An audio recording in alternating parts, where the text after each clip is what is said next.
안녕하세요. 안트기자의 밀리터리 입사 코리아입니다. KF-11 개발이 순조로운 가운데 인도네시아 언론은 연일 KF-11의 긍정적인 기사를 쏟아내고 있습니다.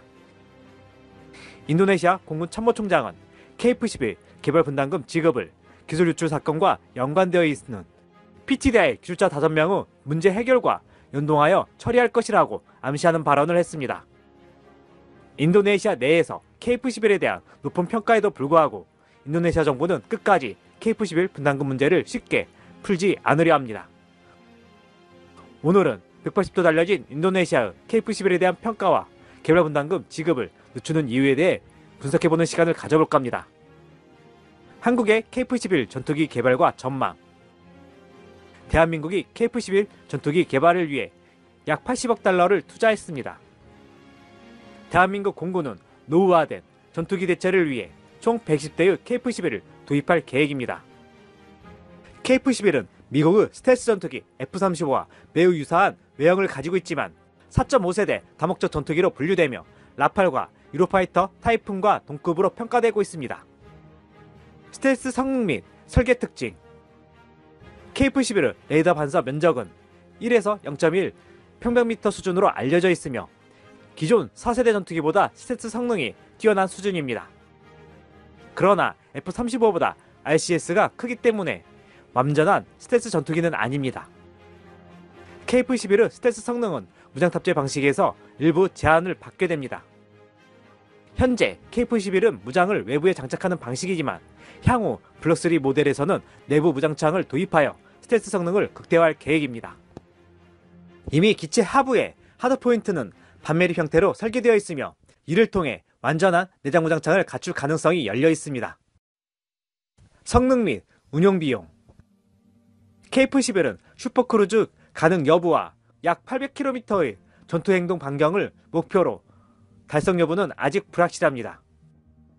그러나 F-414 엔진을 2개 장착하여 최대 34,000파운드의 추력을 발휘하며 기체 최대 이륙 중량은 약 38,000파운드를 고려할 때 추력대 중량비는 1.1571로 매우 우수합니다. 이 수치는 기동성과 가속력에서 뛰어난 성능을 발휘할 수 있음을 의미하게 됩니다. 운용비 측면에서 KF-11은 F-35의 절반 수준의 운영 비용을 가질 것으로 예상됩니다.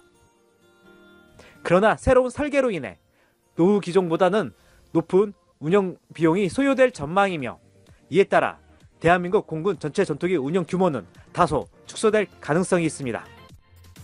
인도네시아와 협력 및 수출 전망. 대한민국은 인도네시아와 협력하여 KF-11을 공동 개발하고 있습니다.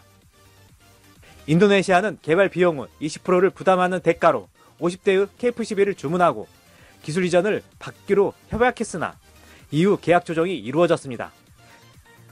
KF-11의 수출 목표는 2028년부터 본격화될 예정이며 이라크, 필리핀, 태국, 말레이시아 등 F-50을 도입한 국가들이 주요 고객으로 삼고 있습니다. 또한 페루, 카타르, 세네갈 등도 잠재적인 구매 국가로 검토되고 있습니다. KF-11의 예상 단가는 6,500만 달러로 F-50과 같은 저가의 전투기로 볼 수 없지만 라팔이나 타이푼 대비 약 3분의 2 수준의 가격을 목표로 하고 있어 경쟁력을 확보하고 있습니다. 한국의 차세대 전투기 개발 가능성. KF-11이 상업적으로 성공할 경우 대한민국은 5세대 스텔스 전투기 개발을 위해 교두보를 마련할 것으로 보입니다.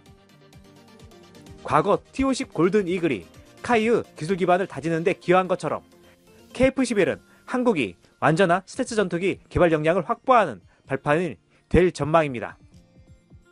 미국 매체는 KF-11이 F-35처럼 압도적인 전투기는 아닐 것이라고 밝히면서도 한국의 장기적인 개발 계획을 높이 평가하며 KF-11 전투기는 F-35처럼 지배적이지는 않지만 큰 계획을 가지고 있다라고 밝혔습니다. 인도네시아 KF-11 사업에 적극적으로 전환. 데디 락스모노 공무참모총장이 한 인도네시아 간 프로젝트 계약 개정회의를 주최했습니다. 인도네시아 정부는 한국과의 KF-11 전투기 개발을 위한 사업 개정 협상에서 인도네시아 정부의 입장을 확인했습니다. 인도네시아는 KF-11의 성공적인 개발 과정을 보면서 KF-11 프로젝트 잔류를 선언한 상태입니다. 이번 회의에서 인도네시아 국방부는 특히 비용 분담, 계약 및 기술 통제권과 관련해 한국이 제안한 몇 가지 변경 사항을 거부했으며, 인도네시아는 CSA 지급은 한국 내 PTDI 엔지니어 5명의 법적 소송 해결에 달려있다는 점을 강조했습니다. 또한 인디 정부는 대금 지급 지연 시 기술 이전 지연에 대한 조항을 거부했으며, 후속 조치로 인도네시아는 곡식 답변서를 작성하고 합의에 따라 행정문서를 수정할 예정입니다. 즉, 인도네시아 입장은 기밀자료 유출 혐의의 PTDI 기술진의 법적 소송 해결이 우선시하며 기술 이전을 정상적으로 해달라고 요구하고 있으며, 이 문제가 해결되어야지만 분담금 납부를 다시 시작하겠다는 것으로 보입니다. 특히 PTDI 엔지니어 5명의 소송은 기술 이전 축소에 대한 전략적 소송으로 KF11 프로젝트에서 인리가 요구한 기술 이전 47개 항목 미이행이 쟁점입니다. 개발 분담금 지급을 소송 해결에 연동시킴으로써 한국에 압박을 가하는 동시에 기술을 얻어내려는 전술로 보입니다. 인리 국방부는 KF11 양산 시기인 2030년대를 대비해 기술 이전 및 확보를 최우선시하고 있습니다. 2014년 인리 국방백서에 따르면 2023년 PTDI가 카이로부터 받은 동체 설계 자료 28%가 미흡하다고 밝힌 바 있습니다. 이와 더불어 인리 루피아 대비 원화가 약세를 이어가고 있어 지연 시기를 지연시킴으로써 실제 지불액을 낮출 수 있다는 점입니다. 특히 개발비도 천연자원인 니켈 등으로 물물 교환을 제한하고 있어 한국의 배터리 산업과 연계하는 방안도 추진 중인데, 이 또한 결국 개발비를 낮추는 효과를 가지게 됩니다. 하지만 인도네시아 전략은 이미 실패했다고 봐야 합니다. 전투기 개발 과정에서 인리가 얻을 수 있었던 개발 노하우를 받는 것은 당장 분담금을 완납하더라도 사실상 불가능해졌습니다. 이미 PTDI 기술진은 기술 유출 사건과 개발비 미납으로 인해 신뢰를 잃었기 때문에 우리 정부가 내세운 것은 개발비를 내는 만큼 준다는 것입니다. 그리고 KF11 시범 비행이 절반을 넘기면서 KF11 개발 성공 가능성은 매우 높아지고, 수출 시 인도네시아가 지분이 빠진 만큼 우리가 지분을 가져가는 것이기 때문에 인도네시아의 부품 사용은 얻게 될 것입니다.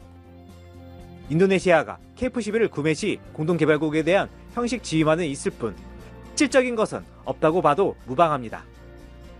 개발 미납금은 인도네시아가 KF11 구매 시 기술료로 녹여 받으면 되는 것이기 때문에 우리에게는 큰 타격이 없다는 것입니다. 다만 인리가 KF11을 도입하면 생산 대수 증가 및 수출 사례가 생기는 것이라 이득이 있는 것입니다. 수출에 있어 첫 수출 사례를 만드는 것은 중요하기 때문에 인리를 내치지 않는 이유입니다. 이젠 인리와는 KF11 거래는 철저하게 비즈니스 마인드에서 접근해 이루어지고 있으며, 돈 몇 푼을 아끼고 기술을 받아가려고 꼼수를 부렸던 인리는 돈 낭비, 시간 낭비만 하고 있는 상황입니다. 오늘 준비한 내용 여기까지입니다. 안트기자의 밀리터리24 코리아 멤버십에 가입하시면 영상 제작을 후원하실 수 있습니다. 구독, 좋아요, 알림 설정은 좋은 콘텐츠 제작에 큰 힘이 됩니다.